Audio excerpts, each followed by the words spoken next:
hate to break it to you, but unless you're like 7 years old, no one is coming to take care of you. And this was a doozy of a lesson for me that I had to learn. And I think I learned it probably way later in life, but it's the truth. And I also probably watched way too many Disney movies. But Cher is right. I am my own Prince Charming. I think it was Cher who said that anyway. And what I've learned is that I consistently have to take care of myself. And sometimes that looks like a shopping spree or a wild night out dancing, which I have also learned is a Band-Aid. But when you're bleeding, you need a Band-Aid, right? As a nurse, I know that. Well, sometimes you need stitches and sometimes you need surgery, but we're just going to talk about Band-Aids for now, because sometimes it could be a lot bigger and the cut can be very deep. But you also need a long-term plan. And sometimes you need a foundation and regular maintenance.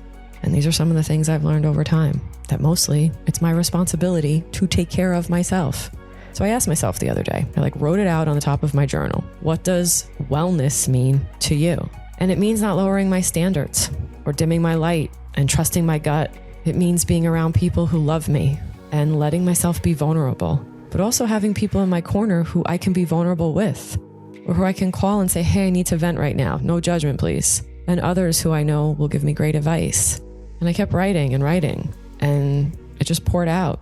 It's people who are way ahead of me in Earth School, or whatever you want to call this, their path, who I can get inspiration from and learn from, and others who are not, who help me keep compassion and remember where I came from, and that we all really are just a constant work in progress. It's financial security, it's skincare, it's stability, safety, and gratitude. But gratitude every day, not just when, something huge and big happens. It's sitting with myself, indulging myself, and taking care of myself, whether that's therapy or preventative care appointments, or a day of just Netflix and takeout. It's keeping my life clean and organized, and my space decluttered and comfortable. It's filling my own cup because I know it makes me better for everyone. And it's knowing when to say no. It's boundaries with people, my time and social media, work, friends, and even my own self-sabotage. And mostly to overextending myself when I'm all out of gas. It's boundaries against FOMO. Most of us have been taught to take care of everyone over ourselves and accept ourselves. Not accept like ACCEPT, accept like not you. Especially if you're a woman, and especially if you came from my generation or before. We were taught to be a great wife, to learn how to cook for your husband, make sure the house is clean in case your mother-in-law shows up, unexpected, uninvited even. What about I just be my own great wife to me and cook a meal I like to cook? What about reservation table for one? Anyway, after I wrote all this out and looked at it, I just wrote at the bottom in big letters, self-care is a lifestyle.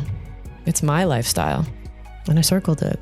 It's not spas and a glass of wine. I mean, some days it is, But at the end of the day, it's way more surface. And a lot of the time, it's what I need, not necessarily what I want. And I've come to realize that when I take care of me, I become a better me. Basically for me, which is kind of funny. And I think I deserve that. Honestly, I know I deserve that. And so do you. What does self-care mean to you? What does wellness mean to you? Sound off in the comments. I want to know, because maybe you have some better ideas than me. How have you shown up for you? And how do you continue to do that? Follow, like, subscribe, and I'll see you on the other side. Bye, guys.